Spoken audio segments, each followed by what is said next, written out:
Good evening, everyone. My name is Rita Wright, and I would like to welcome you to the 2025 Indianapolis Fire Department Recognition Ceremony. Tonight, we are celebrating the 165th anniversary of IFD's service to the city of Indianapolis. Each and every day, our firefighters perform acts of courage, bravery, self-sacrifice, and highly technical skill. Our firefighters exhibit tolerance, understanding, compassion, and integrity. And in 2024, our firefighters brought these actions to our community through over 171,000 responses. On behalf of the IFD Recognition Committee, thank you for spending the evening with us. We appreciate the support of our mission, and we hope that you will enjoy celebrating the work done by your Indianapolis firefighters here this evening. Our speakers and presentation will happen during dinner. Please make sure you stay in your seat. You won't want to miss hearing from Mayor Hogsett, Chief Malone, or Chief Dave Rhodes. But first, we're going to review some housekeeping items. Recipients, please find your name in the program and take note of your incident number. For some of you, that may include one or more incidents. Please quietly make your way to the staging area in the hallway to my left when the incident prior to yours is making their way to the stage. It is there you will be given your plaque or plaques and pins. There is one way to enter onto the stage, which is to the left by the piano, and there is one way to exit, which is down the center. Let's begin the evening with the presentation of colors by the Indianapolis Fire Department Chiefs Honor Guard. Following that, we are privileged to have the Voices of IFD sing the national anthem. Please stand for the presentation of colors, followed by the Pledge of Allegiance.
Oh, say, can you see by the dawn's early light what so proudly we hailed at the twilight's last gleaming, whose broad stripes and bright stars through the perilous fight? Oh, the ramparts we watched were so gallantly streaming, and the rockets' red glare, the bombs bursting in air, gave proof through the night that our flag was still there.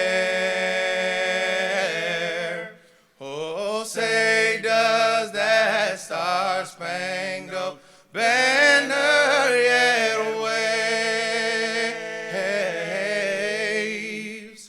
o'er the land of the free and the home of the brave?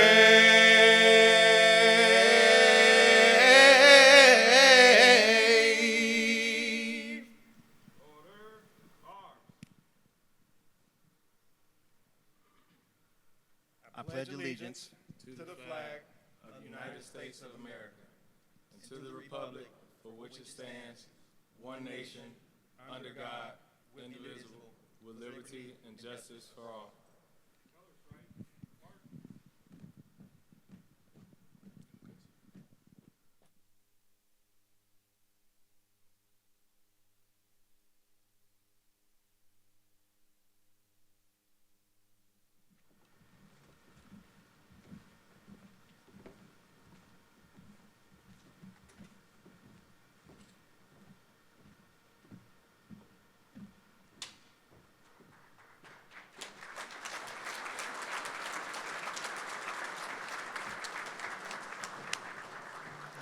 Please have a seat.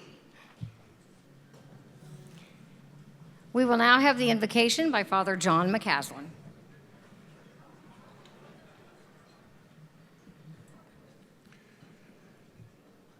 Let us pray. Loving and good God, we gather here tonight with hearts filled with gratitude and appreciation for our many firefighters and first responders who every night or every morning leave their homes to take and keep safe our homes and our families. As we gather here this evening, we pray your blessing upon this evening. As we celebrate those being recognized, may it invite us to also be grateful for those who right now are protecting our city. For those who lift you up in prayer, may you feel the power of the prayers of our community that help you each and every day to help somebody. We pray your blessing upon our servers this evening and those who prepared the food. May they know our appreciation and gratitude.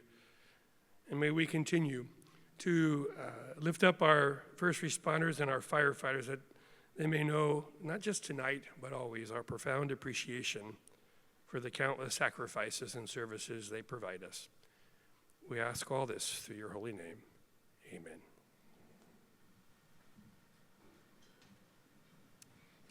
Thank you, Father McCaslin. Please enjoy your dinner, and as you do, take note what's on the screen. We are celebrating those who retired in 2024.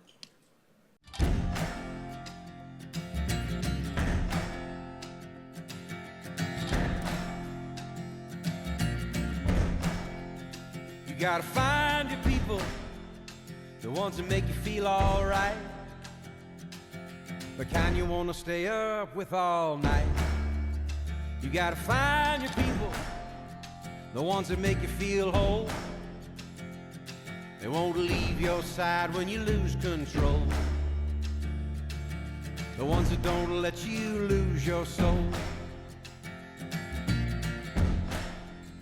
You gotta find your people, the ones that get the joke, who understand what you're saying for a word is spoke. You gotta find your people to put the needle in the groove. When you're together, you got nothing to prove. When you're together, you got nothing to lose. In a world full of strangers, you don't know who to trust. All you see is danger, trying to find what you lost. You can't go it alone, everybody needs help. You gotta find your people, then you'll find yourself. You gotta find your people that'll call your bluff, who ride along when the road is rough. You gotta find your people, the ones that make you feel equal. They pick you up and don't put you down, help you find your way in the lost and found. In a world full of strangers, you don't know who to trust. All you see is danger, trying to find what you lost. You can't go it alone, everybody needs help. You gotta find your people, then you'll find yourself.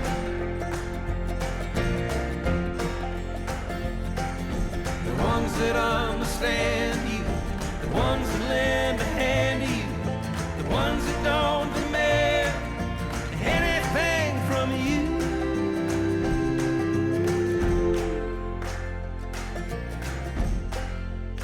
You gotta find your people, the ones that make you feel alright, that tell you the truth and wish you well. You gotta find your people, then you'll find yourself. You gotta find your people, then you'll find yourself.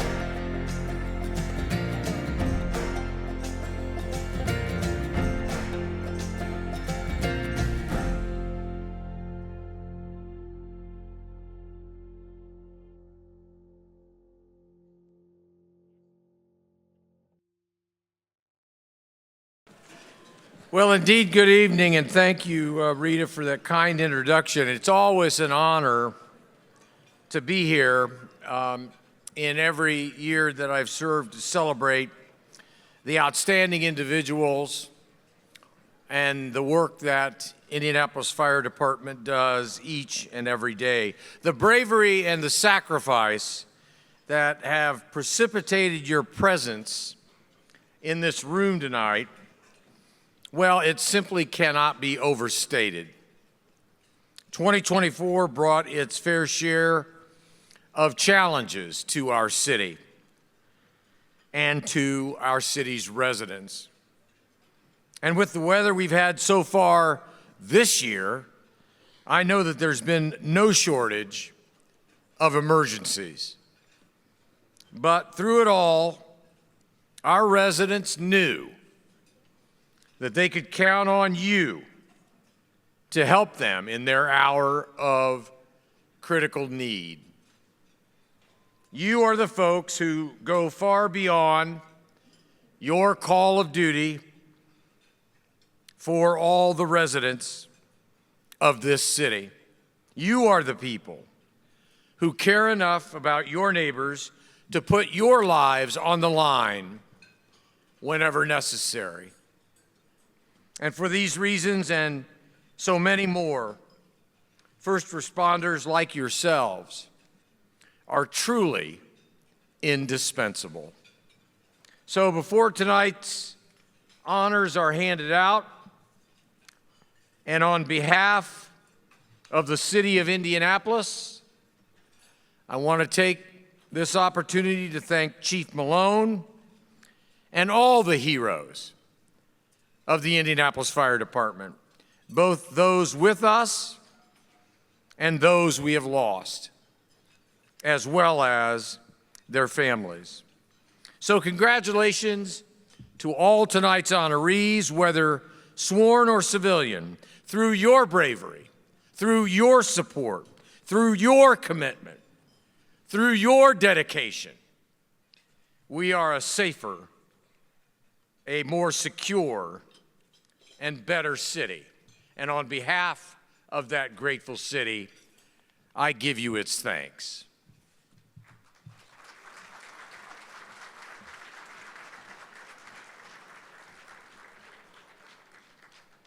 Thank you, Mayor Hogshead. Throughout his 39 years of service, Chief Ernest Malone has often been described as a visionary, leader, mentor, a firefighter's firefighter, and a friend. During his 10.5 years as the chief of IFD, Chief Malone has created a rock-solid foundation of progressive and aggressive initiatives that for future generations will keep our firefighters safe and healthy well into retirement. Under the direction of Chief Malone, he and his team maintains IFD status as a national leader in health, wellness, safety, tactics, training, cancer risk reduction, and peer support.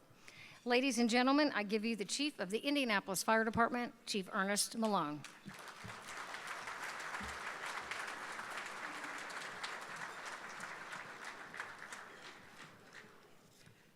I think that's the nicest thing you've ever said about me. All right, well, good evening. We have a really great crowd here this evening. Thank you for being here and showing your support for the incredible members of our organization. Thank you, Mayor Hogshead, for your kind words. Sir, we appreciate what you have already done, and we look forward to your continued leadership and support as we move this department forward. Tonight, we are here to recognize members of the Indianapolis Fire Department for excellence in service.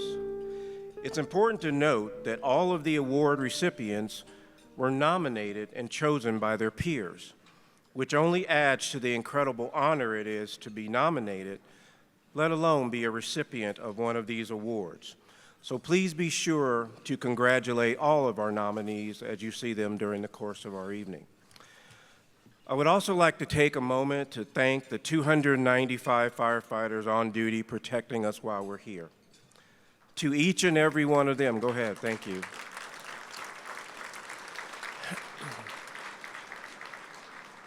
To each and every one of them, and to their families who shift after shift after shift, bear the quiet burden of their absence, and you're all too often forgotten. We honor your sacrifice. Firefighters, I continue to be inspired by you and your service. You and your families will always have my unyielding support. Give them another hand, please. They deserve it.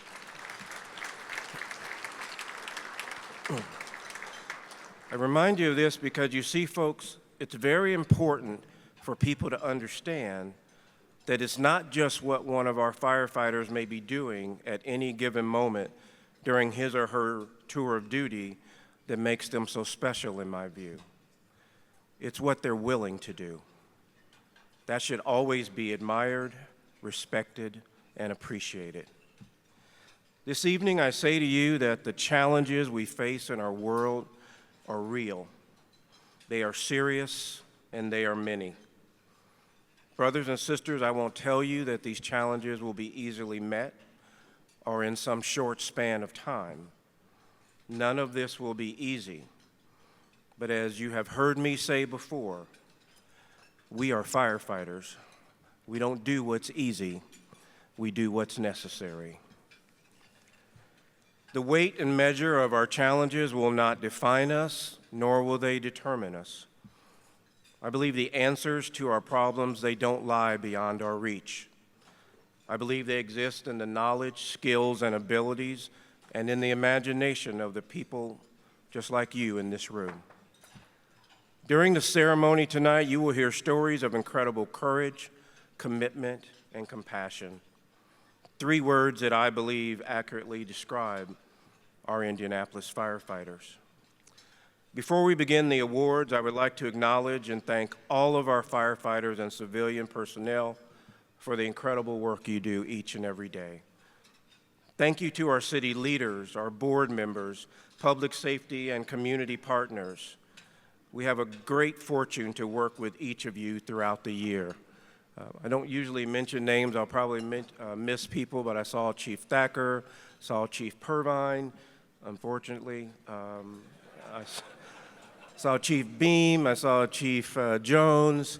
At the head table, we have our state union president, Tony Murray, Mesa's chief, Tom Sellis. We've had the mayor. I'm going to skip you, Bailey. O'Donnell is here from IEMS. We have our vice president, Hank Harris, and we're here from Dave Rhodes in a minute. But we joke around, but we're privileged to have our partners at IMPD and Chief Bailey. Always thank you for being here. All right.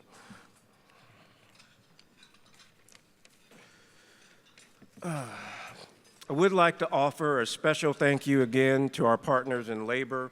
We mentioned both our state union and local 416. I saw President Whiteley over here. Thank you all for being here. I am so grateful for the positive relationship that we have and the collaborative manner in which we work to take care of our members and their families. Thank you to the awards committee, all of the members of the awards committee, our sponsors.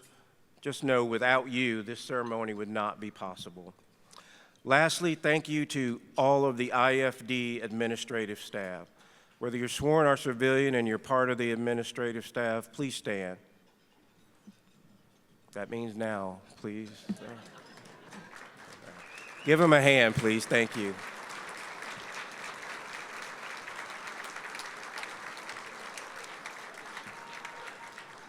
All right, these men and women, they work very hard to support our firefighters' effort on the street, and they know that the street is what this job is about. So now on to our ceremony. I think it's on to our ceremony.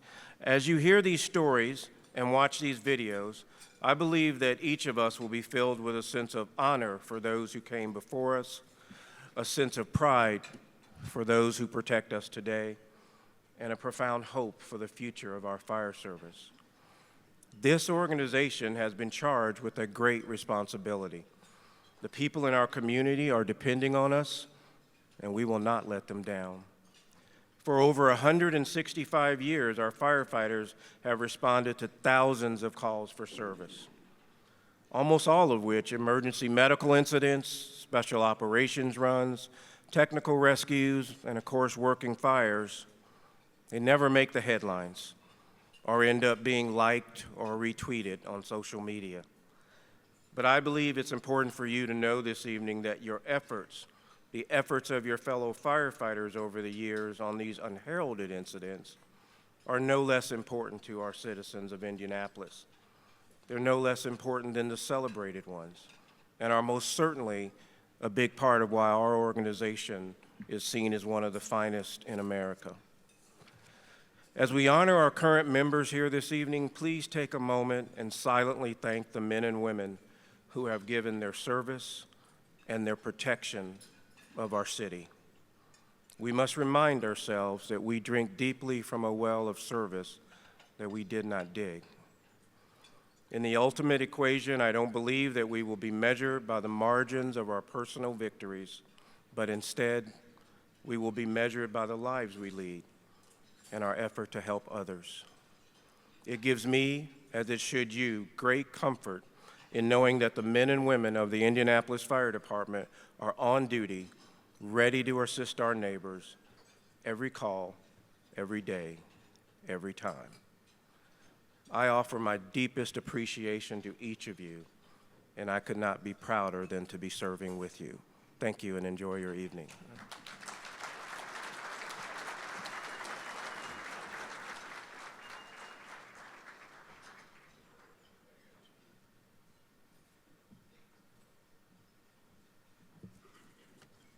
Thank you, Chief.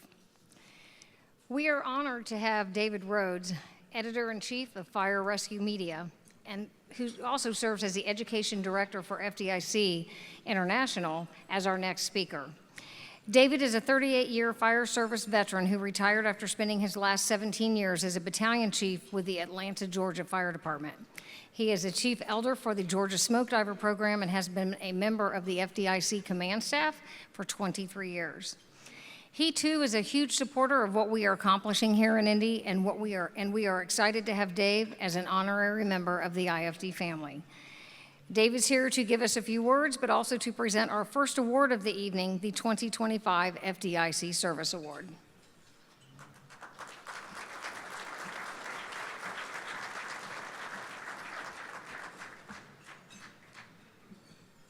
You know, the older you get, the faster these events come around every year.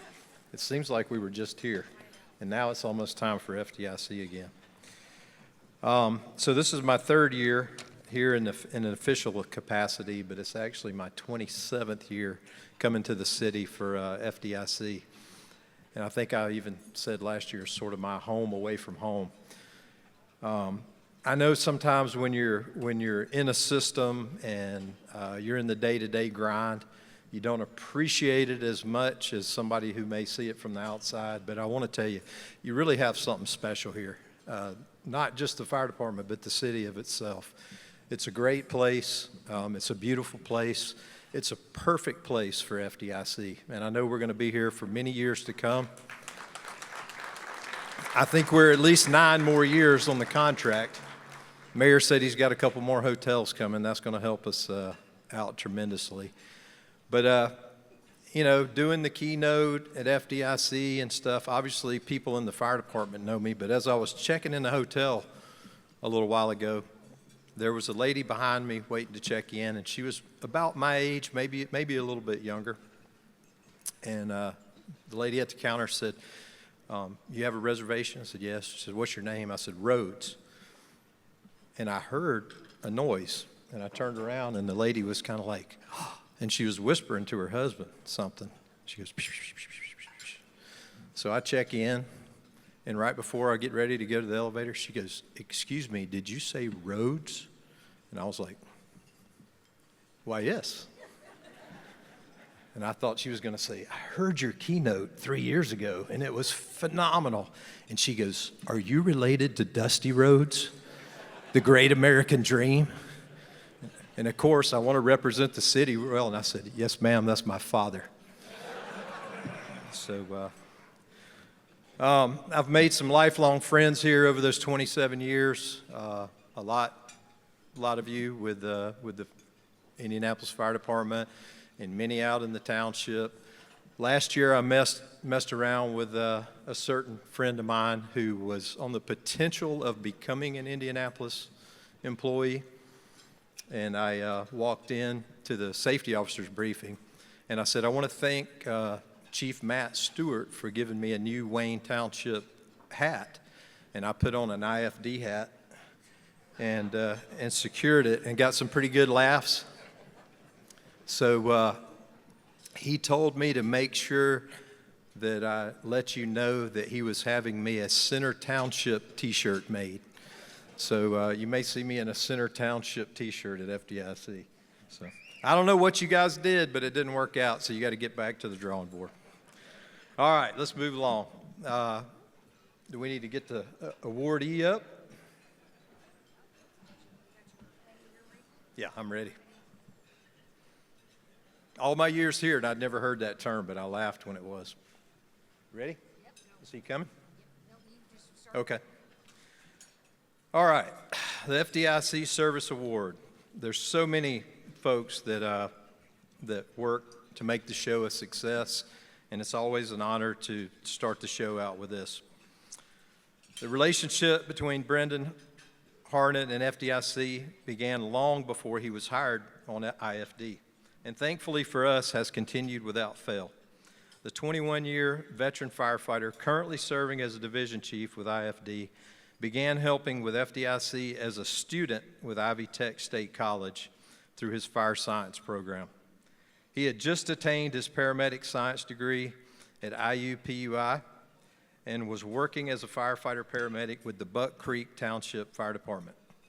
Back then, Ivy Tech students were utilized by FDIC as accountability to ensure students got on the buses for HOT, and his favorite perk was that he could also attend the HOT class and conference. He decided on a career move and was hired by IFD in 2004. His next role with FDIC was as site safety officer and later as site safety supervisor. He liked the opportunity to move through the different sites from year to year, as it was another opportunity to meet new firefighters and learn something from each of them.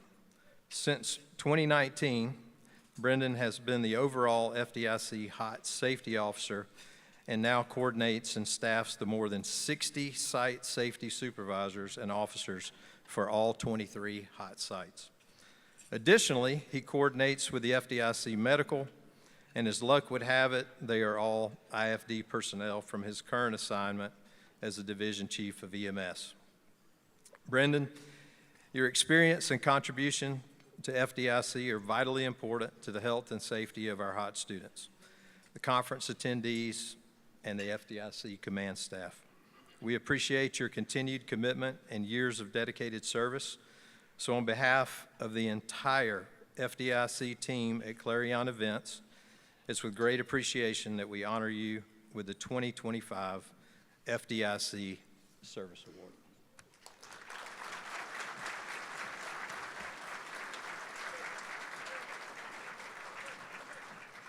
Yep. Oh.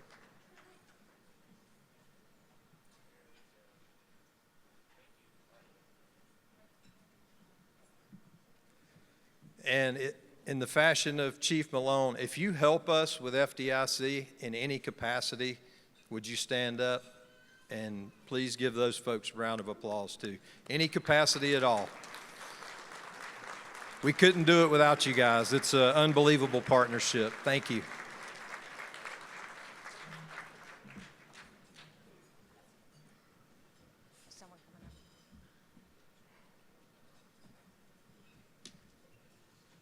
Congratulations, Division Chief Brendan Harnett. Well deserved. Hope you guys enjoyed the dinner and the awesome work by Jeff and his staff at the Indiana Ballroom. Let's give them a round of applause.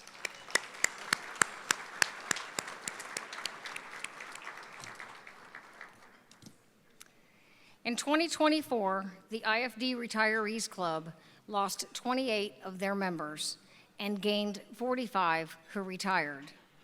Please help us take a look back and pay tribute to the firefighters, retirees, and our beloved K-9 jet that we lost in 2024.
now welcome the president of the Retired Firefighters Club, Mary Foley Turner, to read a hero's welcome, followed by Amazing Grace and the Indy Public Safety Pipes and Drums.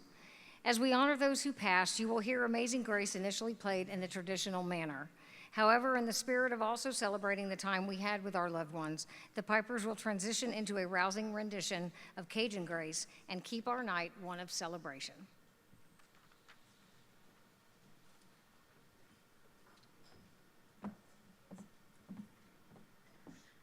Good evening.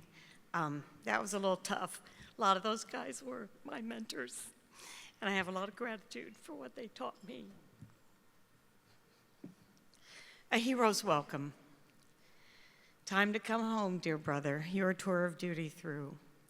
You've given as much as anyone could be expected to do. Just a few steps further, and the smoke will clear. There are others here will guide you. You have no need to fear. You have not failed your brothers and sisters. You clearly gave your all. And with your selfless actions, others will hear the call. So take your place of honor amongst those who have gone before, and know that you will be remembered for now and evermore.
All right, our next award is the IFD Peer Leadership Award, sponsored by FDIC Fire Engineering Magazine.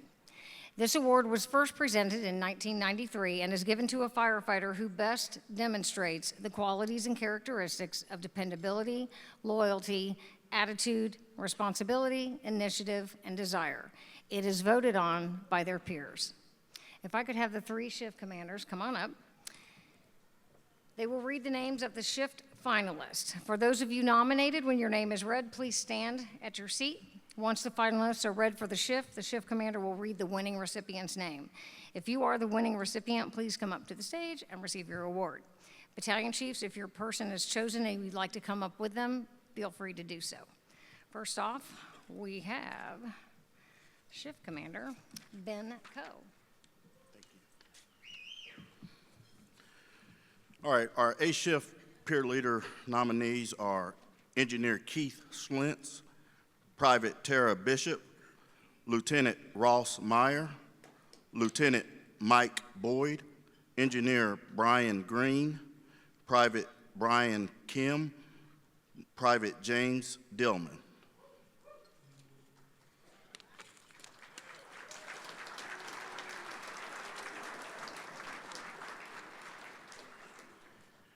And our A-Shift peer leader recipient is Private James Dillman.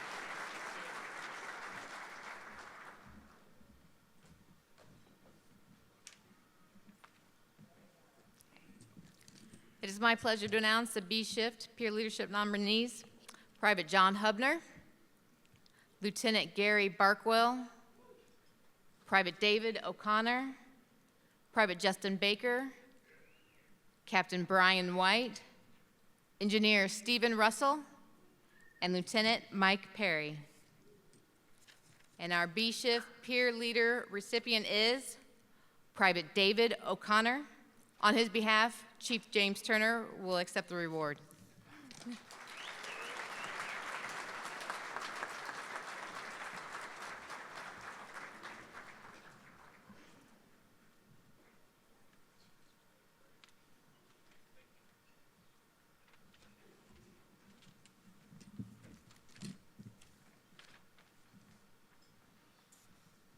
Good evening. The C-Shift Peer Leader nominees are Lieutenant Phil Kibler, Private David Ward, Private Chris Boykley, Engineer Carl Abbott, Private Jacob Blair, Lieutenant Dan Marden, and Lieutenant Eric Wiseman. The C-Shift Peer Leader recipient is Private Christopher Boykley.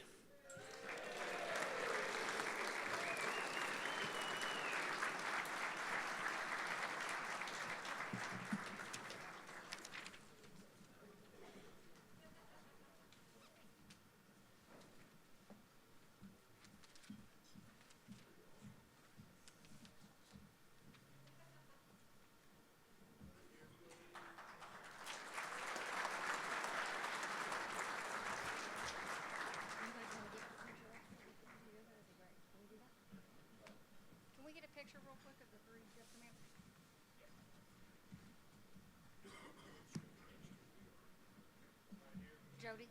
Jody.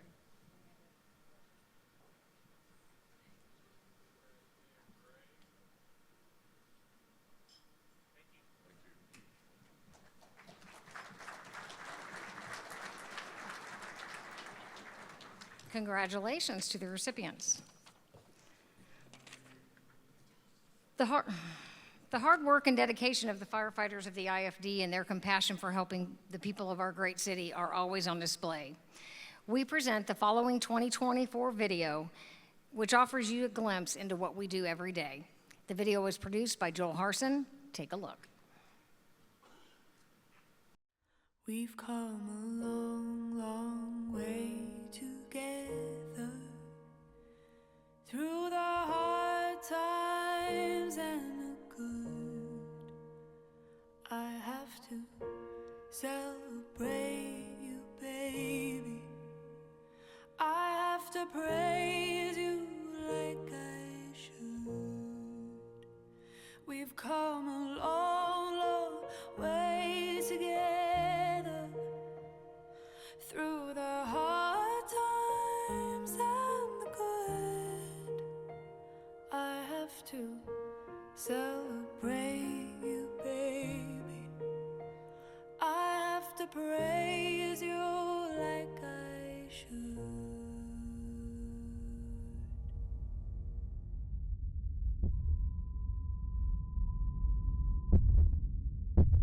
Engine 19, engine 13, engine 18, engine 1, ladder 19, ladder 13, squad 13, battalion 7, battalion 1, safety central, 1135 Oliver Avenue for building fire on off 1. Engine 19, engine 13, engine 18, engine 1, ladder 19, ladder 13, squad 13, battalion 7. I can feel it coming in the air tonight. Oh Lord,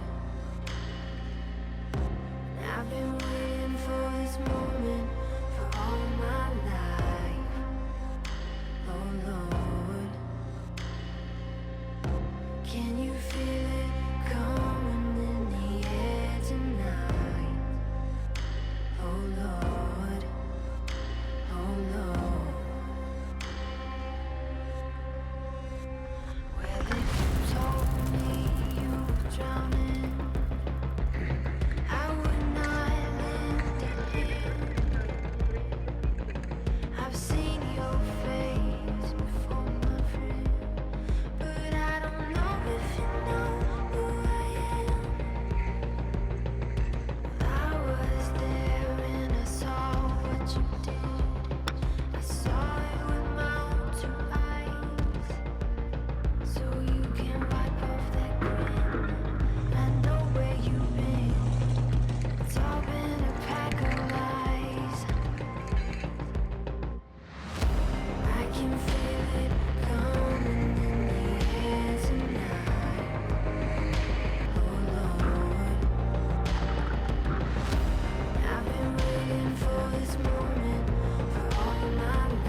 In his 16th year at the podium, 12-time Emmy Award-winning journalist Scott Sander joins us in helping IFD tell our story. Many of you may see Scott during his early morning anchor duties at Wish TV, listen to his podcast, Business Equity and Opportunities, or follow him as a pit reporter for the IndyCar Radio Network. Please help me welcome our host and our dear friend, Scott Sander.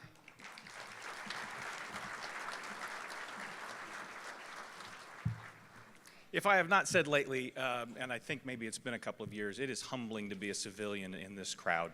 Not just to see you and know you're here protecting us tonight and those who are at the firehouses right now doing the same. But as I read these, and Rita, it's like a book this year of efforts that people have given to know, and my daughter and my wife are here this evening, to know what you would do right now for me and for my wife and for my daughter is humbling. You would have done it for my son, but when he came, he'd eat too many desserts, and then it kind of got awkward, and so, but I appreciate that very much, and I hope you know that all of the people that you protect do as well. That having been said, it's possible I've been doing this too long.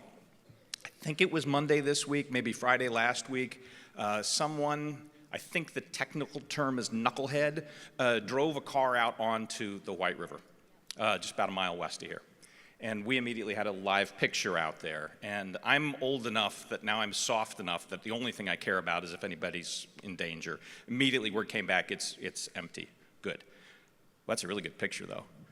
And sure enough, the car's on the ice. It's running, and it's thawing a little bit. And so I'm like, keep the camera running because that car's not going to be up there very long. And sure enough, 10, 15 minutes pass, and the back end drops into the White River. Like, this is, interesting pictures. And boy, Joel really could use that for the year-end video really, really well. And I said, anybody coming out? And they said, yeah, the dive team's coming out. And I said, well, okay, good, keep rolling. Sure enough, another 10, 20 minutes pass, and the rest of the car just slides into the water. And I'm thinking in Rita's voice, can we save this? Thanks to the efforts of these firefighters, this 2013 Chevy Equinox had the best chance at survival. I don't think it'll make the list next year, but if you were on that run, you did a great job. Though the car's still, I think, in the icy deep. Sadly, Rita said sadly it passed. So, at any rate, that's what goes through my mind now as I try to do my paid job, come up with scenarios for Rita. Oh yes, Chief Malone, Mayor, if you'd join us to do the duties, we would appreciate it very much. You could just write all this stuff down before I come. There are a few scenarios that involve Indianapolis Metropolitan Police, so Chief Bailey, when those happen, we'd be honored if you'd join us up here as well. We start the evening by honoring, anything else? Are we good? Okay. Just begin the evening by honoring one of the most important tenets of IFD's mission, giving back. Through their examples of time and talent, our first 5 sets of recipients represent the opportunity to better our community, our department, and our firefighters as individuals, inspiring others through personal experiences and relationships while ensuring opportunities to enrich personal growth and maintain health and wellness. First up, Hoops and Heroes, Lance Fleming, Rodney Harris, Sidney McDaniel, Nicole White, and Rodney White. Please come forward.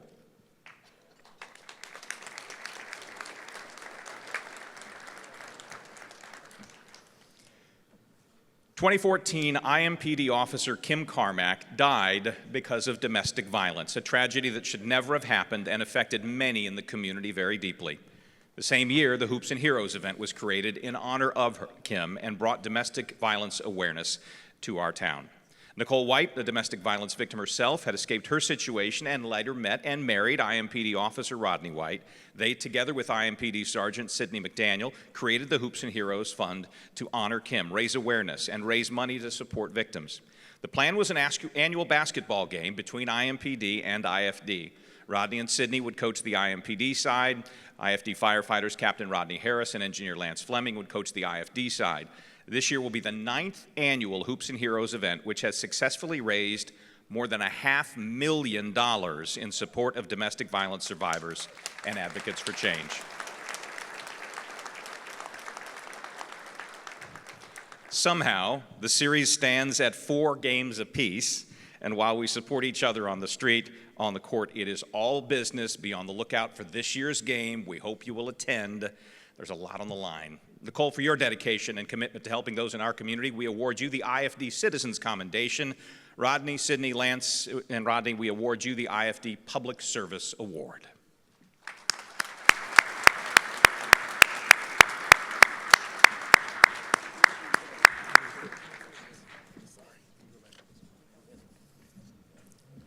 Is that the route you'd like? Honorees from the wing down through the center. William McLeod, Ryan Miller, Ian Reppert, Courtney Rice. A return appearance for some already. Indianapolis Public Safety, Pipes and Drums. Founded in 1995, Indianapolis Public Safety, Pipes and Drums was established as an opportunity to honor fallen public safety personnel. Their mission displayed a tangible show of respect as part of the massed funeral band at line of duty deaths. The tradition brings together pipe bands from across the Midwest. For 29 years, Public Safety Pipes and Drums has been 100% committed to our firefighters, police officers, sheriff's deputies, and EMS. Comprised of members of a variety of public safety backgrounds, the band also proudly represents Indy Public Safety to the community, most notably at the annual St. Patrick's Day Parade, and is the host band for the Fire Department's Instructors Conference. Each of those celebrations requires multiple performances around the celebration, sometimes up to 15 a day. Interdepartmentally, the members participate in events for their agency or neighboring agencies, such as the IFD recognition ceremony, promotion ceremonies, recruit graduations, union celebrations, and the like. Representing the band this evening, IFD Captain Billy McLeod, Brownsburg Fire Territory Battalion Chief Ryan Miller, Wayne Township Assistant Chief of Administration Courtney Rice, and Carmel Fire Department Captain Ian Reppert. Gentlemen, with pride, we honor the Indianapolis Public Safety Pipes and Drums members who dedicate themselves to ensuring our members are laid to rest with dignity, to ensure our members are celebrated with pomp and circumstance, and ensure that the tradition created hundreds of years ago in the fire service lives long and faithful. Firefighters, for your dedication and commitment to the fire service and our community, we award you the IFD Public Service Award.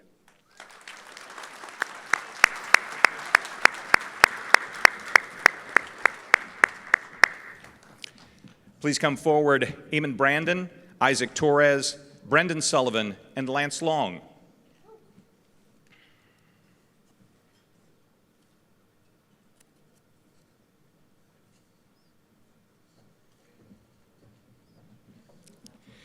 The Indianapolis Firefighters Emerald Society has served as a benevolent society within the Indianapolis Fire Department since 1994.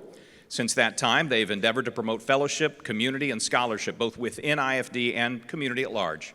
Whether raising funds for the annual scholarship to area high schools, helping families of firefighters in need, joining forces with the IBFA and Local 416 for city park cleanups, assisting members of the community in general, the Emerald Society has repeatedly shown to be of service in truly the noblest of callings. This trait has been further emulated in their subsidiary of the Division of Firemanship. The Division of Firemanship was developed by the Emerald Society as a means of providing outside training to our members, both on IFD and surrounding departments, that might not be available through normal training division. The Division of Firemanship has hosted several trainings by respected fire instructors, such as Aaron Field's Nozzle Forward, Mike Champo's Truck Class, in addition to regular trainings with our training division. Division of Firemanship has seen marked improvement in the motivation of our members, their dedication to perfecting their craft, and are committed to making our firefighters better at their jobs. Representing the Emerald Society are President Eamon Brandon, Vice President Isaac Torres, Division of Firemanship leads Engineer Brendan Sullivan, and Captain Lance Long. Firefighters, for your dedication and your commitment both to the fire department and our community, we award you the IFD Public Service Award.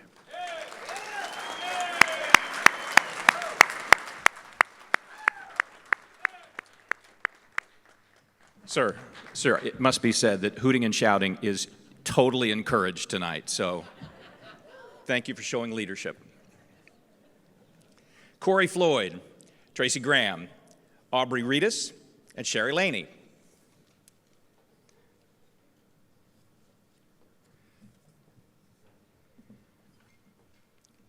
This scenario is about the Indianapolis Black Firefighters Association. Established in 1992, the Indianapolis Black Firefighters Association is considered a leader, mentor, provider, and protector through community-centered initiatives, programs, partnerships, resources. The motto, all we are, we owe.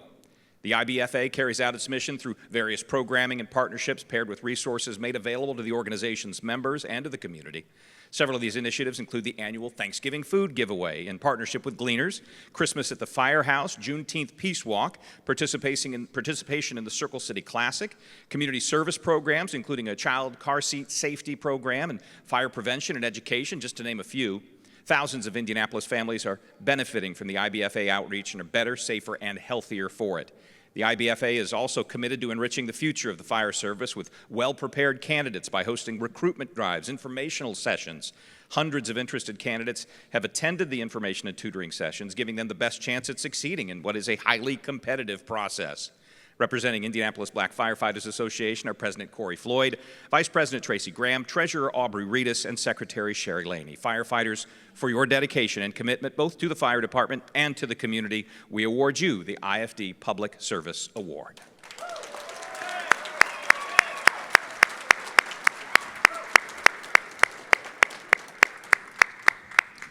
Gustavo Chavez and Ignacio Villa, if you would please come forward.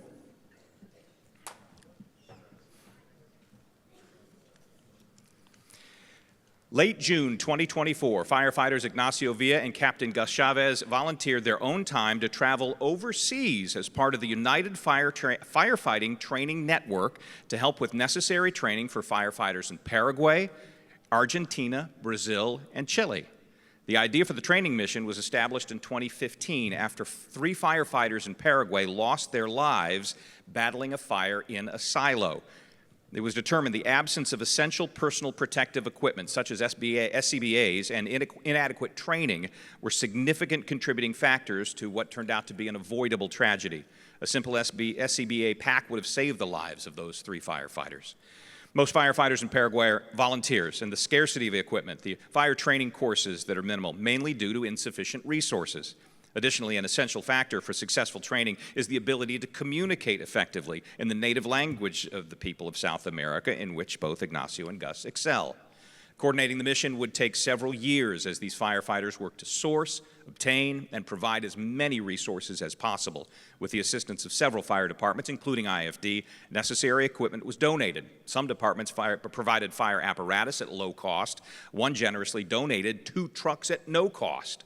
By 2024, the journey to Paraguay became a reality for Ignacio and Gus, and in June they landed in South America, joined by 3 firefighters from North Carolina. They spent several days providing life-saving training in high-rise operations, rapid intervention, equipment usage, and cancer prevention. Firefighters Villa and Chavez, for your selfless dedication and commitment, we award you the IFD Public Service Award.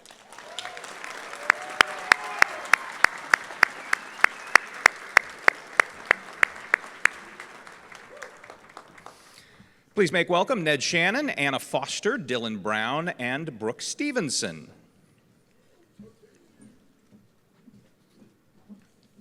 Keep hooting, somebody will join you.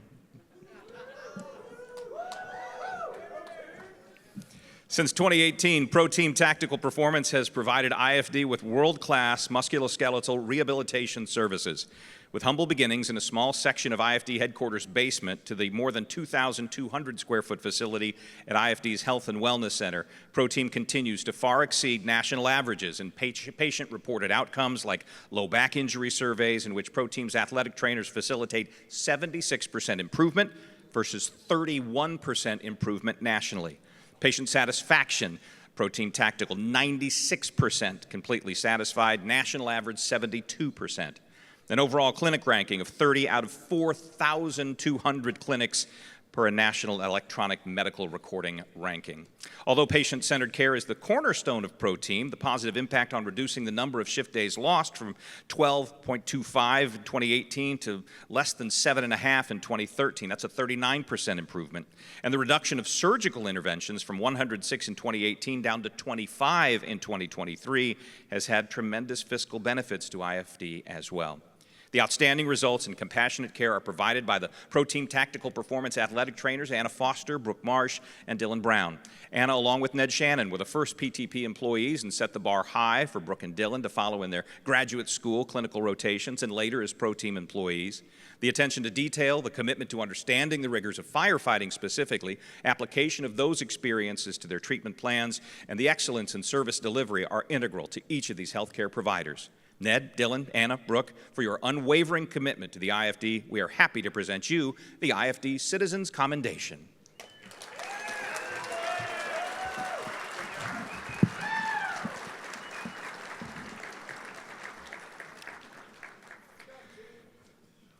Please come forward, Gary Hay.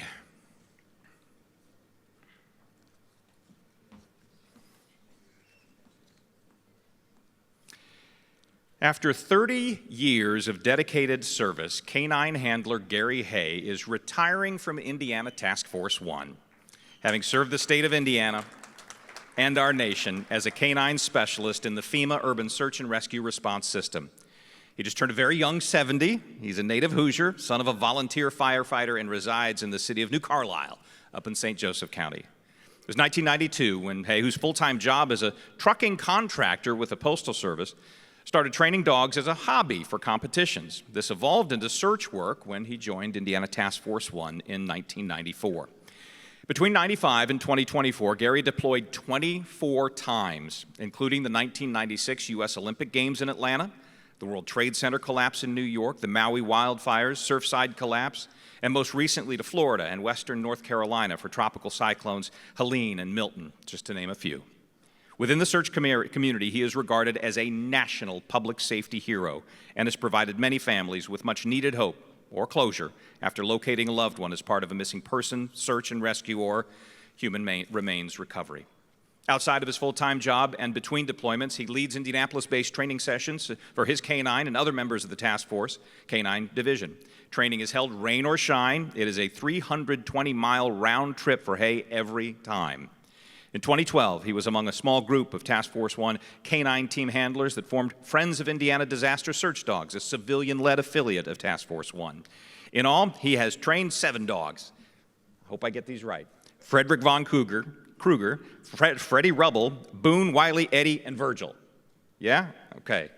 He'll retire with Virgil and 2 more at home, Leon and Augie. Gary, for your dedication and exemplary commitment to service, we award you the IFD Public Safety Service Commendation.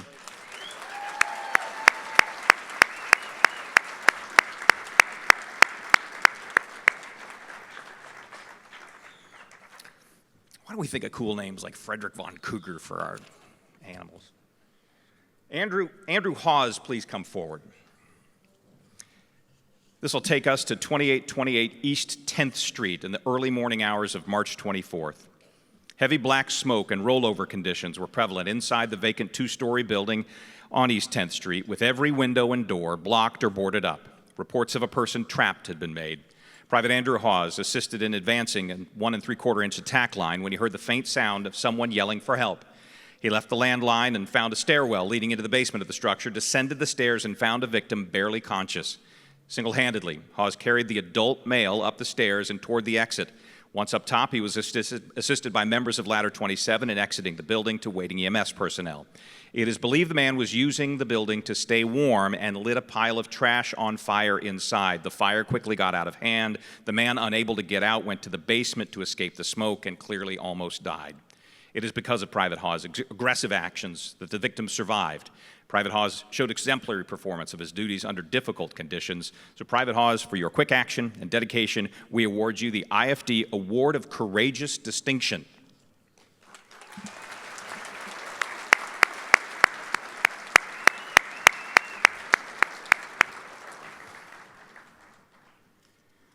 There are a few of these stories tonight that make a father's heart skip a beat. This is one of those. Michael Senzig, Peter Horvath, Zachary Cox, Randall Noller, Richard Boyle, Scott French, Clyde Pennington, Robert Eads. Shortly after midnight, November 7th, Engine and Ladder 14 arrived at a multi-unit, multi-story brick apartment complex at 3360 North Meridian. Engine and Ladder 14 proceeded to Building J to find an audible alarm sounding. Firefighters started pounding on the apartment doors within the J building to alert the people who were sleeping inside. As they worked, smoke began to push above and below the doors on the first floor. They forced the door. Inside, they found a female resident, clearly awakened by the entry, who proceeded to then run through the smoke and out the door. The incident was upgraded to a working incident.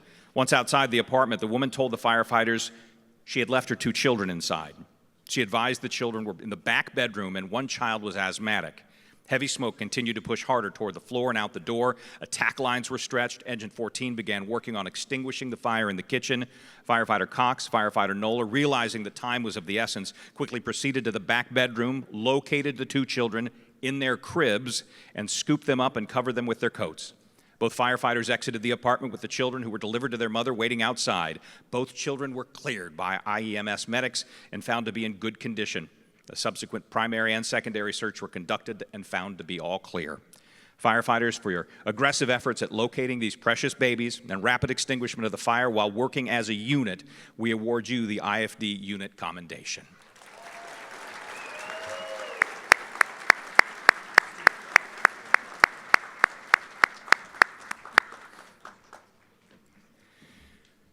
Gabriel Berry, Hanif Muhammad, and Ramon Talafero will take us to Tanglewood Square.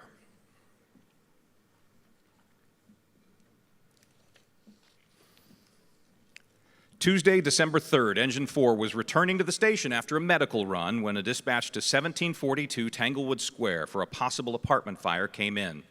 The crew swiftly contacted dispatch and requested to be added to the response.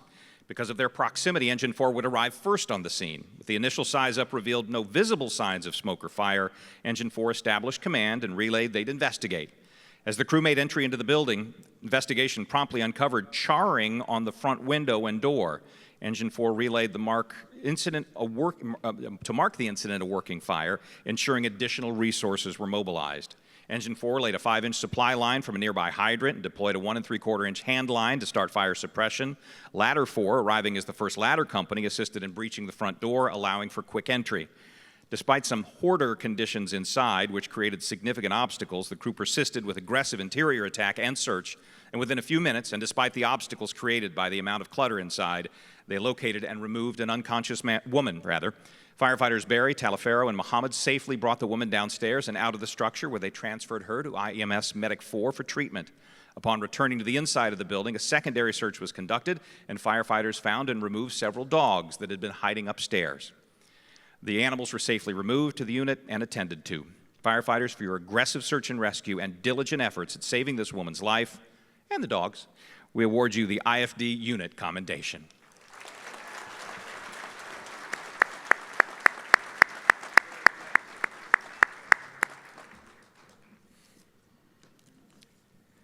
Please come forward, Adam Warren, Peter Johnson, Stanley Hedrick, and Christopher Phillips.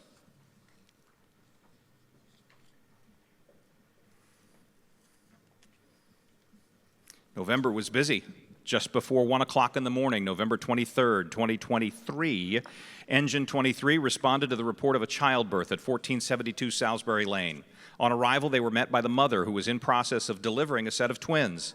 One of the babies was showing. This would be a load-and-go situation for the responders on scene. The mother was immediately loaded onto the cot and onto the IEMS Medic 3. 3 of the firefighters jumped up into the ambulance to assist on the way to the hospital. The visible baby was breech, with the head still in the mom and the amniotic sac not yet ruptured. While on radio with Riley, the baby fully delivered, dark blue in color, not breathing, no heartbeat. Simultaneously, a second sac appeared and started to deliver. CPR and ventilation were established on the first baby as the second baby was being delivered. Second baby was also dark blue in color, but with a heartbeat, ventilation established. While firefighters and medics were working on the babies, the mother began hemorrhaging. IEMS District 6 continued care on the mother, with treatment for all 3 aggressively continued on the way to Riley. Compression did not stop until handed directly to Riley staff, and they continued the efforts from there. Engine 23 returned to the station, never knowing the outcome. Fast forward 1 year later, and the crew had a run where the delivery took place. The mother was nearby, remembered the crew, confirmed both babies are healthy and thriving due to their efforts. She invited the firefighters to return and meet with the babies, which they did, and brought them a few gifts too. Firefighters, for your actions in saving the lives of these 2 children, we award you the IFD Unit Commendation.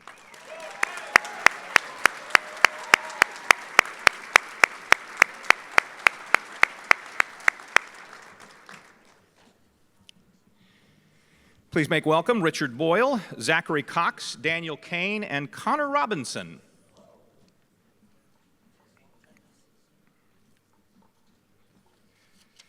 It's another one for Dad, a little tough to get through.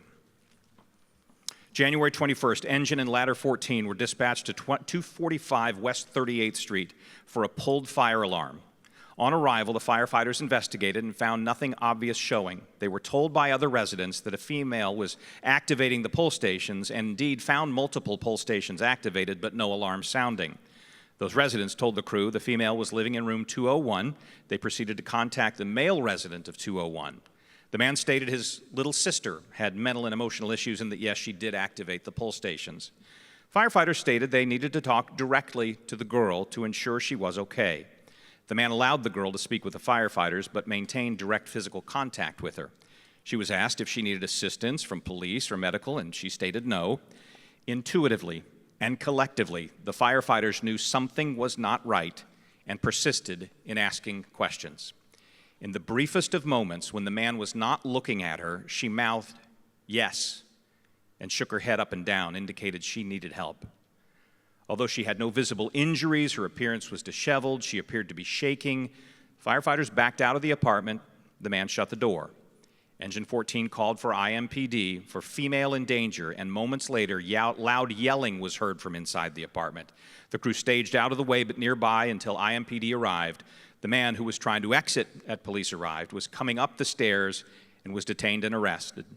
In what started as a typical false alarm run turned into anything but that. The young girl was not the man's sister. She had been assaulted in the worst of ways. These firefighters trusted their instincts giving the girl the moment to signal that she needed help and potentially saved her from an even worse fate. Thanks to their efforts, she was rescued from her perpetrator that day. Firefighters, for your solid judgment, your quick thinking, your commitment to this girl's safety, we award you the IFD Unit Commendation.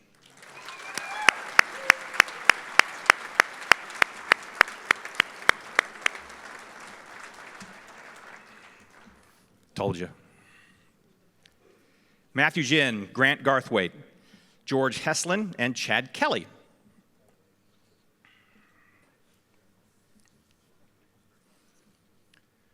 July 19th, while on an overdose run at the Speedway gas station at 31 and County Line Road, Engine 26 was preparing to mark back in service when Lieutenant Ginn noticed a situation unfolding near the suspect's car. Crew stepped back off the engine, went to check it out. As they approached, an officer was frantically explaining that another officer had been exposed to an unknown substance. Lieutenant Wilson of Southport Police Department began visibly staggering and fell to his knees. The crew began assessing the police officer as Lieutenant Ginn questioned the suspect to discern what type of substance was involved. The suspect told him it was powdered fentanyl. Moments before, while searching the vehicle, the officer had opened a folded dollar bill and a gust of wind blew the powdery drug into his face, his nose, his eyes. Lieutenant Wilson was on the verge of losing consciousness and time was critical. Waiting for transport would take too long. Lieutenant Wilson needed life-saving assistance and he needed it now. Engine 26 loaded the officer into the back of the engine and headed toward Community Hospital South. On the way and without hesitation, Private Kelly, having just graduated the recruit academy the night before, administered nasal Narcan to Lieutenant Wilson, knowing that he needed to keep Lieutenant Wilson responsive. The crew established and maintained critical life-saving activities during the emergent transport. If not for the quick thinking of Engine 26, the situation could have had a very negative outcome. Southport police are very appreciative of the outstanding efforts made by Engine 26 that day. Lieutenant Wilson was treated at Community South and has made a full recovery. Firefighters, for your quick actions in saving this officer's life, we award you the IFD Unit Commendation.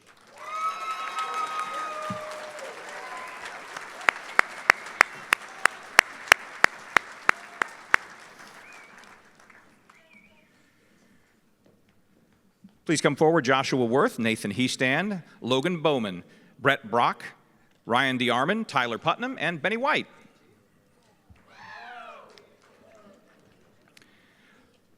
August 24th, 2024, just before 4 in the afternoon, Engine 20 was dispatched on an injured person at 5454 East 21st Street.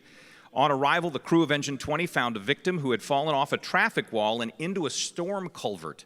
He sustained severe injuries, including several broken bones with obvious deformity and a 10-inch laceration to the right leg due to the victim's impact on a jagged metal storm debris strainer. The victim had just been released from the hospital, having a casted left ankle, and had fallen into the storm drain.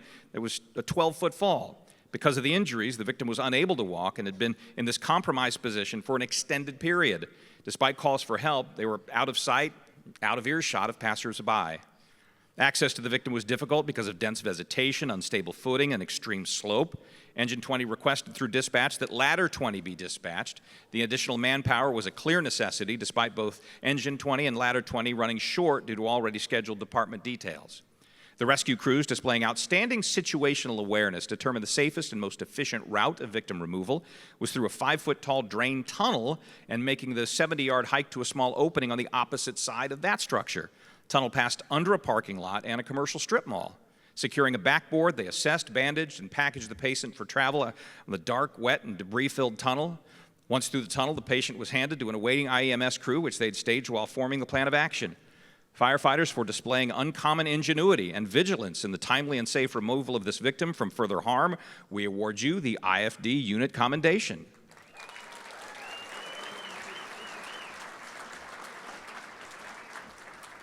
Anybody else get a little Shawshank Redemption in their head? As, you know, come out through the tunnel at the.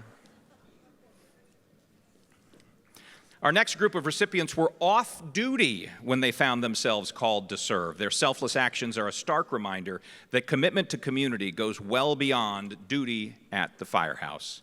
Aaron Daniel is first. March 24th, off-duty firefighter Aaron Daniel was in Carmel for an event at the Bridgewater Country Club. After the events scheduled and ended, the people began to leave, and Aaron heard a thud, followed by screaming for help. Upon realizing something was wrong, Aaron rushed over and saw a man lying unconscious on the floor. He checked his pulse, found none, and saw that he was not breathing. Aaron requested someone call 911 and another go find an AED. Aaron immediately began compressions and maintained compressions for about 7 minutes before Carmel police, fire, and medics arrived and took over. Aaron passed along what information he had from the man's wife and son who were present when the emergency happened. Carmel EMS informed the man's family that it was a confirmed cardiac arrest, and if Aaron had not begun compressions when he did, there was a clear chance the man would die that night. It was discovered later he had a 100% blockage of his arteries, but due to Aaron's efforts, the man has made a strong recovery. Aaron, for your actions in saving this man's life, we award you the IFD Public Safety Service Commendation.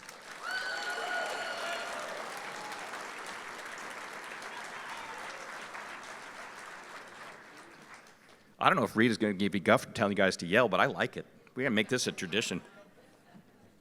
Stephen Russell, please join us. March 29th, 2024, 12:01 p.m., officers responded to a distress call at the Garfield Public Library, where a shooting had happened. The assailant was still potentially active in the area. Among the responders was off-duty IFD firefighter Stephen Russell. On arrival, they encountered an adult male who lay wounded on the ground, bleeding profusely from a gunshot wound to the leg. The severity of his injuries was evident, with arterial bleeding posing an immediate threat to his life. Off-duty IFD firefighter Russell stopped his personal vehicle to see if he could help. Despite being off-duty and in plain clothes, his instincts kicked in as he assessed the situation and immediately applied an improvised tourniquet to the man's leg. As additional IMPD officers arrived, they worked with firefighter Russell to gain control of the bleeding. Amid the chaos, they worked tirelessly, knowing every second counted in trying to save the man's life. Stephen Russell's actions were selfless and performed in the face of imminent danger from the presence of an armed shooting suspect still in the vicinity. Despite the inherent risks, he prioritized the preservation of life above all else. The swift and decisive actions of all involved undoubtedly saved the man from what could have been a tragic loss of life. Engineer Russell, for your commitment and swift action in helping save a man's life, we award you the IFD Public Service Commendation.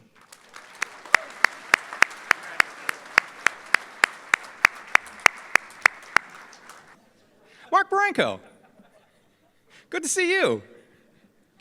Shortly before 8:30, Tuesday, March 12th, off-duty firefighter Mark Baranco left his house in the Southside Carefree subdivision and was headed to the store for milk. On the way, he passed the house at 600 Leisure Lane and found heavy fire showing from a second-story window. Mark stopped his vehicle and ran to help. Bystanders told Mark that a woman was trapped on the second floor. Without hesitation and without the protection of fire gear, a water supply, or additional firefighters, Mark entered the home through the front door and headed up the stairs. He was brought to his knees by the heat and thick black smoke at the top, visibility 0. Mark bellied in as far as he could to get in and miraculously found the woman unconscious laying just outside the bedroom door. He began to pull her to safety and once down the stairs removed her to the front yard. White River Township Fire Department had been dispatched to the fire, and as they arrived, Mark was tending to the woman in the front yard. He quickly alerted them of her condition, requested immediate medical assistance. The woman was transported to Eskenazi Health in serious condition. A second victim had already made it out of the house prior to Mark's arrival and was transported to Eskenazi in stable condition. Fire was brought under control within 15 minutes of the first 911 call. The woman Mark rescued has since made a full recovery. White River Township Fire Chief Jeremy Pell states, "I am extremely grateful for the quick actions of Captain Barranco. The outcome could have been much different had he not been in the area. Having worked with Captain Barranco in the past, I know his decision to search that house is just one example of his commitment to serving others." So Captain Mark Barranco, for your heroic actions taken on that day and saving a woman's life, we award you the IFD Medal of Bravery.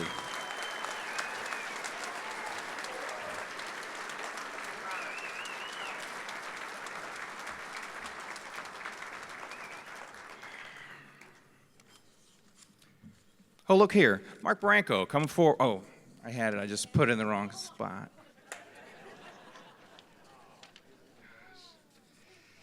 Are those all the 10 scenarios that you'd like? Okay. Holly Armstrong, Aaron Duncan, please come forward.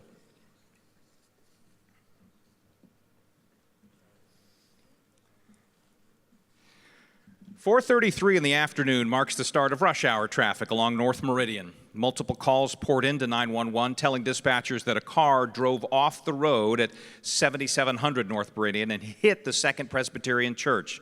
Car was on fire, driver was trapped. Just so happened that 2 IMPD officers were in nearby parking lot entering information into their computers about another run. The 2 made a valiant rescue after a woman had driven her car into the church and the car caught fire. Aaron Duncan and Holly Armstrong did not witness the crash, but they were immediately notified by a passerby who did. Both Duncan and Armstrong raced over to the building where the car presented with a heavy fire in the engine compartment. Fire was impinging on the interior. Working as a team, Duncan and Armstrong pulled the semi-conscious woman from the car and carried her to a nearby grassy area. Duncan, who was also an EMT, began providing basic life-saving care. Armstrong, armed with a fire extinguisher from Duncan's car, made an attempt to put the blaze out. IFD firefighters started arriving at the scene and made an aggressive attack on the fire, keeping it from extending into the church. The woman was transferred to IEMS Medic 4 and transported in serious condition. Officer Duncan sustained a slight injury to his hand and was taken to be checked out. Officer Armstrong stayed at the scene to assist with the follow-up. It should be noted that at the time of this incident, both Officer Duncan and Officer Armstrong were relatively new to IMPD, having come on the job a year earlier. Officer Holly Armstrong, Officer Aaron Duncan, for your quick actions in saving this woman's life, we award you the IFD Public Safety Service Commendation.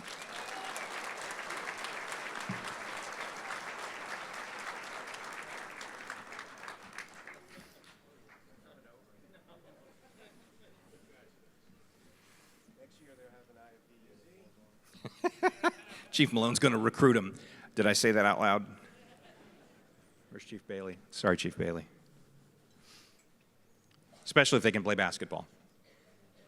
Wells Lang, Anthony Roby, Bradley Mattis, Parker Kloss, and Michael Rogers.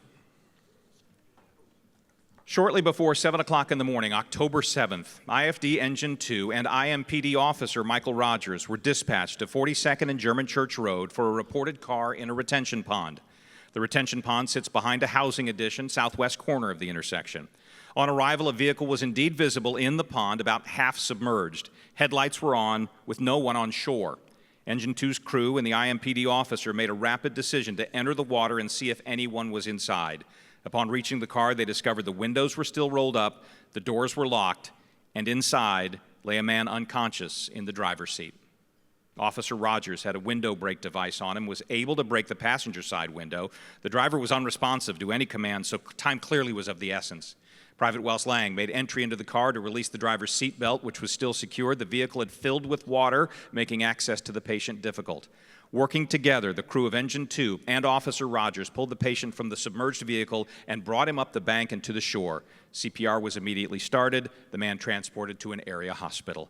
Firefighters Lang, Roby, Mattis, Kloss, and IMPD Officer Rogers, for your quick action and ability to work as a team to effect this rescue, we award you the IFD Unit Commendation.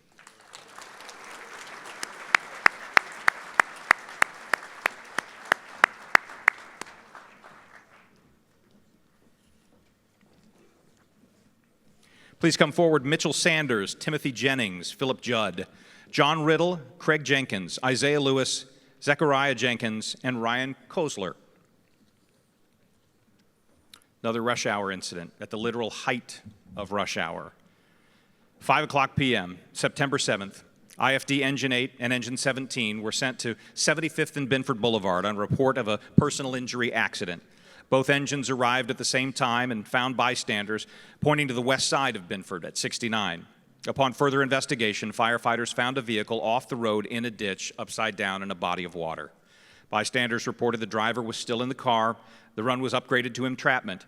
Fearing the patient could not wait on the entrapment response to arrive, Engine 8 and Engine 17 worked quickly to make entry into the vehicle where they found the driver unconscious, still secured in the driver's seat. Firefighters quickly removed the seat belt and the headrest, giving them the ability to get to the driver, his upper body completely submerged in the water, and pull him out of the car. Crews worked expeditiously to pull the victim up a very steep embankment. The victim was placed on the ground and found that he was in cardiac arrest. Full resuscitative efforts were started. Medic 17 arrived and assisted with patient care. State police stopped traffic on Binford so firefighters could move the victim across the interstate and into the median where they placed the backboard on a cot. Medic 17 transported the patient to St. Vincent. Sadly, the young man did not survive his injuries.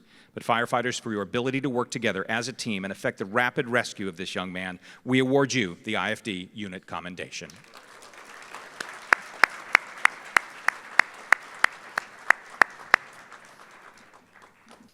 David Dix, Brian Butler, Corey Stark, Samuel Marlin, Jason Board, Mark Bradley, Michael Turley, John Kinzer, Kevin Payne, Brian Rolfson, Randall Hall, Jacob Stevens.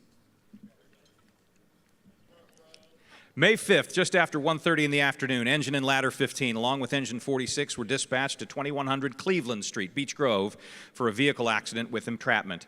Engine 46 arrived first and found a car into a telephone pole and on fire. Live power lines blanketed the car and the nearby grassy area. The driver of the vehicle lay motionless on the ground, unconscious, critically injured, taking agonal breaths. As firefighters deployed attack lines to extinguish the blaze, they simultaneously worked to devise a plan to reach the victim without also getting electrocuted themselves.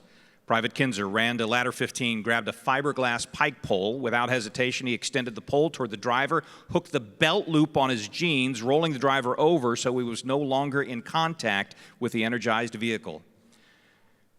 Working together with the firefighters, utilized the pike pole to drag the man away from the car and onto the street. Together, the firefighters immediately established CPR and other life-saving measures, and the man was transported to the hospital. The 19-year-old man was electrocuted when he attempted to exit the vehicle, sustained critical burns to the lower half of his body, and it was not expected that he would survive.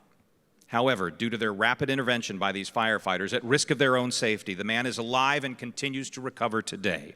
Firefighters, for your quick thinking and aggressive actions to save this man's life, we award you the IFD Unit Commendation.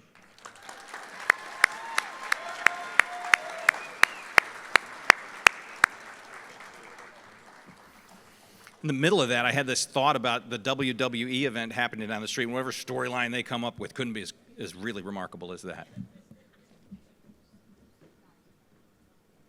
Okay. We have coming now John Sauer, Katie Plummer, Darian Howard, and David Acker.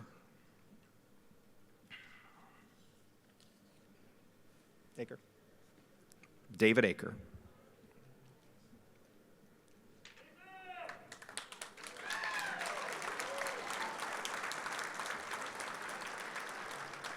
September 7th, shortly before 4 in the morning, Engine and Ladder 30 were dispatched to a vehicle accident 65 southbound at 38th Street. Upon arrival, they found two vehicles involved, now situated approximately a quarter mile apart. Engine 30 responded to the eastern vehicle. Ladder 30 positioned the apparatus to block traffic.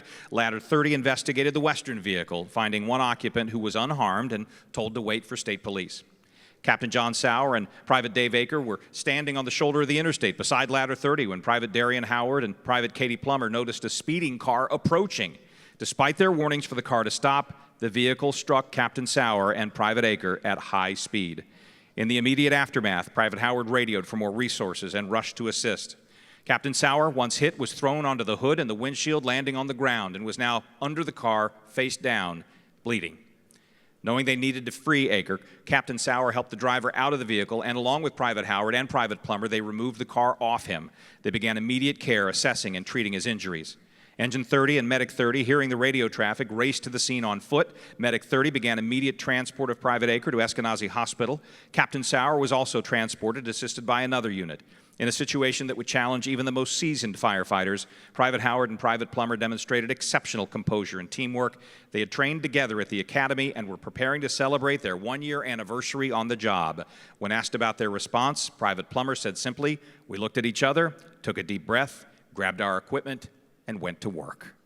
Private Aker, during his recovery at the Rehabilitation Hospital of Indiana, gave a chilling account of his experience. Trapped under the car, unable to move most of his body and struggling to breathe, he feared for his life. He credits survival to the actions of his fellow firefighters, saying, "They saved my life." Firefighters, for your quick actions in the most dire of circumstances, we award you the IFD Professional Excellence Award.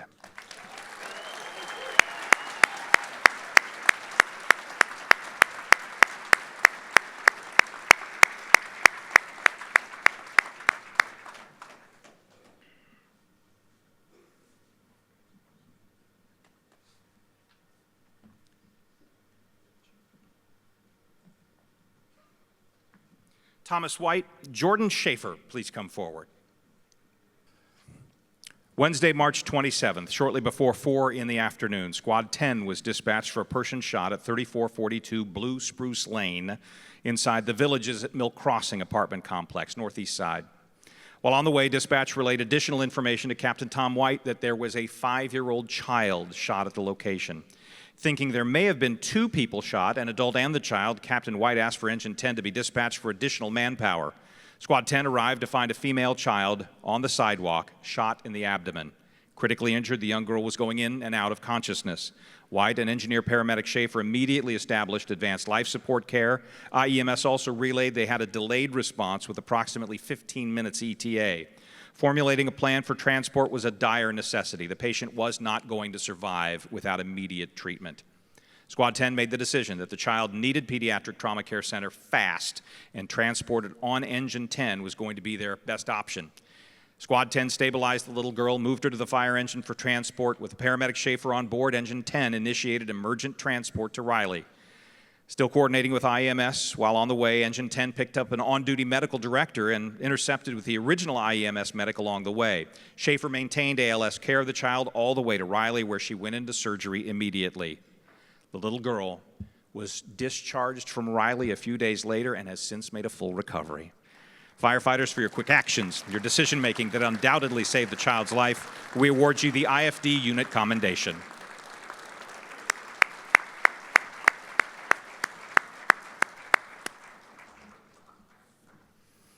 Eamon Brandon, Jeffrey Tenery, Nicholas Gatto, and Douglas McGinnis, please make your way forward. More repeat appearances this evening. Afternoon of November 29, Engine 20 was dispatched to 5218 East 21st Street, East 21st Street. Notes for the run only stated that a male had been shot and the scene was not secure. Engine 20 arrived on the scene to find police and IEMS already there. Engine 20 made entry into the home and found the patient was a 7-year-old boy shot in the head, the bullet entering just below his temple, exiting out his jaw. The patient was taking agonal breaths. With zero time to even formulate a plan, the crew of Engine 20 worked together to move the patient through a hoarder-like condition and out of the home while providing immediate medical care. As the IEMS chase medic held pressure on wounds to manage the bleeding, Brandon, Tenery, McGinnis, and Gatto relied on their teamwork to get the boy out of the home without creating additional injury to his already battered body. Once outside, the boy was placed in the ambulance with Gatto and Brandon on board to assist with medical care and transport. Total scene time for the incident was 5 minutes. As of today, the boy is still at Riley and continues to improve. He is alive in no small part to the quick actions of both Engine 20 and IEMS personnel in getting him from the pre-hospital incident to a trauma center who could provide him with further life-saving care. Firefighters, for your teamwork, your quick actions in saving this young boy's life, we award you the IFD Unit Commendation.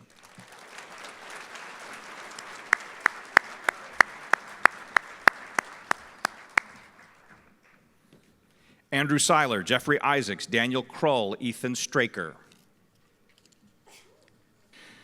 For these firefighters, what started as an ordinary EMS run turned into anything but ordinary and would challenge even the most seasoned professional. March 24th, just after 1 in the morning, Engine 41 was dispatched to 9439 East Washington Street for a reported seizure at the now closed 1111 Bar and Grill.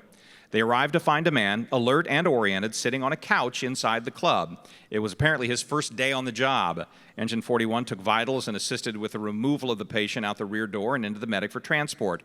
Seconds later, shots rang out in front of the building. Dispatch informed 41 that on the front side of the building there was an active shooter situation. The building was not safe. It was reported there were multiple shooters and multiple victims. Within minutes, IMPD would secure the scene. Engine 41 jumped into action, established command, and began a triage of the patients.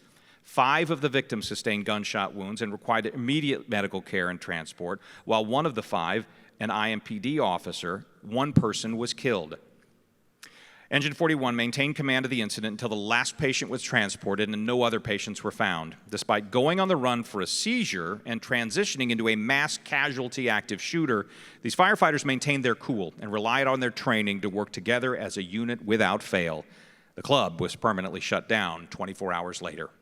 Firefighters, for your calm under extreme pressure, your ability to effect life-saving measures for 5 seriously injured patients, we award you the IFD Professional Excellence Award.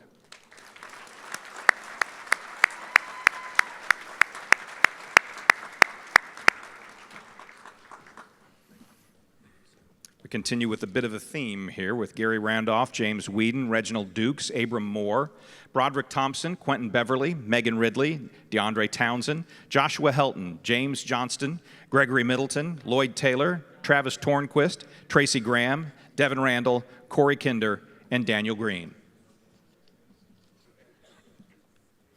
It is no secret it has been a busy year in Indianapolis with multiple shootings on what seems like a nightly basis. For these firefighters, strong teamwork, a sacrificial mindset, and willingness to be flexible within their own roles was a vital component to the successful outcome of this incident. Shortly before 1:30 in the morning, March 16th, Engine 32 was finishing up an EMS run, assisting with placing the patient in the medic. Simultaneously, Engine and Ladder 31 were finishing up an investigation on an alarm run. Shots rang out in Broad Ripple at Landsharks nightclub. Active shooter incident dispatched to 808 Broad Ripple Avenue. The crews heard the communication over their radios. All 3 cleared the run they were on and headed to Broad Ripple. The crews then immediately in the aftermath of the shooting arrived. A highly populated area was in total chaos. Multiple people had been shot, and they were located in various points along Broad Ripple Avenue. IMPD was on the scene and looking for the shooter. Ladder 31 established command. Firefighters started treating the 4 obvious patients while others began aggressively searching the area. During that search, they found another patient shot and hiding behind a bar. In all, 5 people would sustain gunshot wounds, 3 of them critical.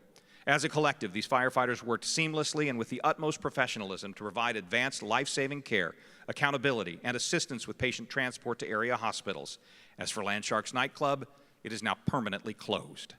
Firefighters, for your ability to work together as a unit and provide efficient and professional care, we award you the IFD Unit Commendation.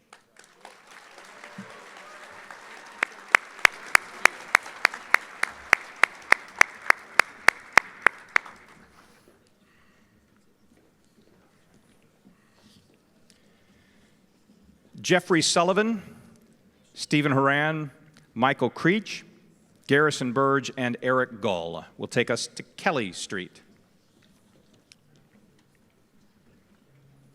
Another morning run, 8:22 in the morning, Monday, December 9th. These firefighters rescued a man from his burning home at 1654 East Kelly Street after fire broke out and he was unable to evacuate. Two female bystanders told firefighters they noticed the fire and began breaking windows in the home to alert the man to get out. They were treated on scene for minor lacerations and left the scene. Heavy black smoke filled the small home. Visibility was near zero. Firefighters entered the home to find difficult access due to hoarder conditions and the man unconscious in a very small back bedroom. With heavy fire blocking the closest egress to the back bedroom, firefighters had no choice but to remove the man out a small side window of the unburned side. The man was tall and husky. The window was about chest high. Firefighters worked together and aggressively lifted the unconscious man up to and through the window, where firefighters on the outside took hold of him. Once outside, firefighters and Beech Grove EMS established immediate medical care, and the man began to rouse. He was transported in serious condition. Firefighters, for your ability to work together to effect this rescue under less than ideal conditions, we award you the IFD Unit Commendation.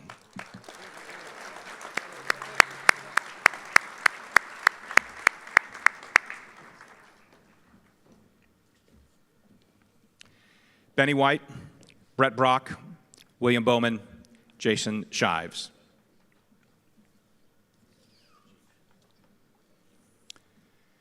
May 16th, fire crews were dispatched to a residence fire, 5845 Julian Avenue, that presented in some rather unusual obstacles and circumstances. Approximately 9:30 a.m., a residence fire was dispatched and upgraded to entrapment while en route. On arrival, Ladder 20 reported a single-story residence with smoke showing. Ladder 20 split the crew, with 2 firefighters going to the front, 2 searching a secondary entry in the rear. Information was reported there was a victim toward the rear of the residence. Privates White and Brock forced entry through the front door, made their way to the back. Engineer Bowman and Private Shives met with flames as they forced the rear door, halting their progress for a moment. As White and Brock moved forward, they were met by heavy fire in the kitchen. They started to search for possible victims, and while doing so, they informed the primary attack crew about the location of the flames. While searching for victims and with visibility nearly zero, Ladder 20's crew encountered several bodies, hold on to that word, inside the structure in multiple locations. They relayed to command the possibility of several victims. Upon further inspection, Ladder 20 found the bodies to be partially clothed, life-size, bendable, and the weight of a human adult, but they were not humans. They were rather emotional support dolls.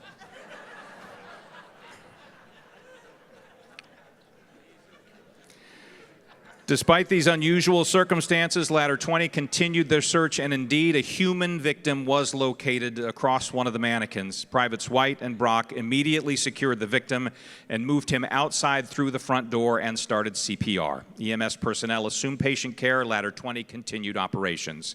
The victim was revived on the way to the hospital, but did later succumb to his injuries, specifically smoke inhalation.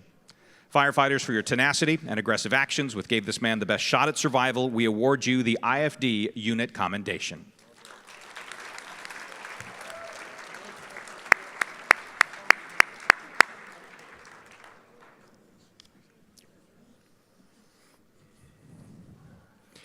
In 16 years, I've said Adam Godin's name, Godin, 20 times.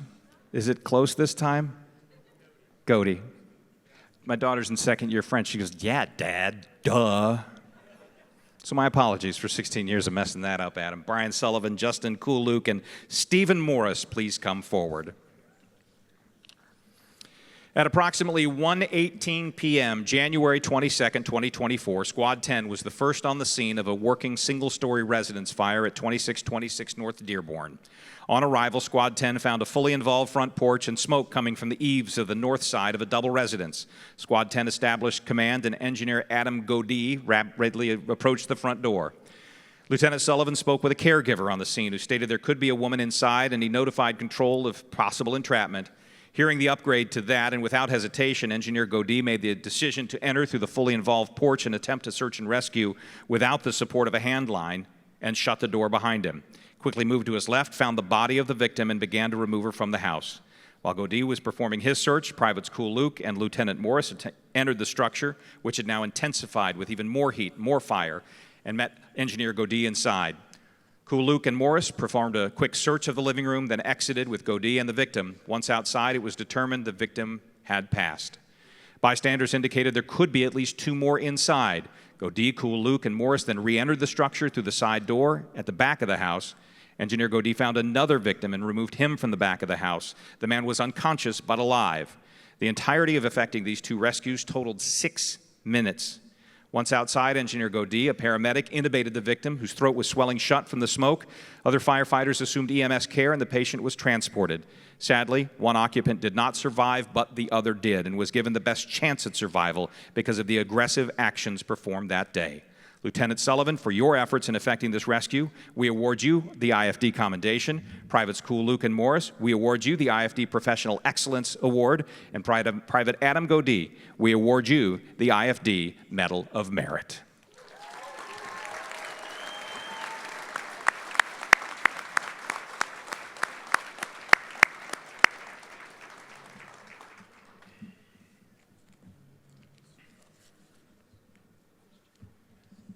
Those are my words for the evening, but I'll end it with the same sentiment that I started with. There are no phrases we can use, no words we can come up with to thank you enough for what you are willing to do every day. And if 95% of the time you never need to use it, we know that in the 5% you'll be there for us. And we've never even thanked you for the effort. Hope we don't see you into those circumstances, but to know that you're there standing for us is profoundly humbling. Thank you for being with us tonight.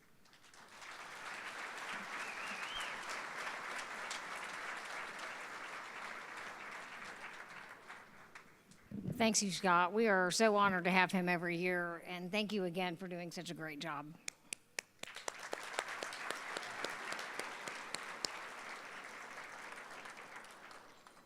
We are going to have the benediction with Chaplain Mike Gatliff, but before we do, please make sure you take your programs, your cups, your centerpieces home with you. Safe travels, and let's have the benediction with Chaplain Mike Gatliff.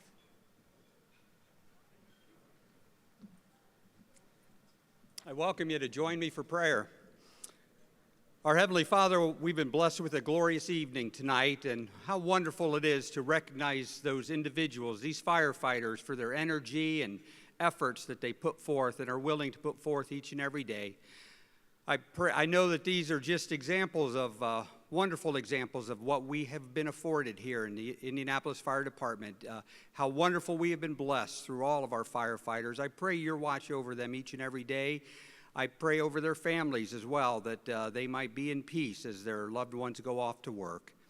And Father, for those who work tirelessly behind the scenes to make sure that this recognition ceremony takes place each and every year, who come in on their off days and take care of administrative duties and reservations and other things I can't even imagine. But Lord, it's important for us to be encouraged through these things, and their efforts do not go unnoticed or unappreciated. So Father, as we leave here this evening, may we travel in safety with your watch over each one of us, and we look forward to another year of wonderful service through the Indianapolis Fire Department. In Jesus' name we pray, amen. Amen.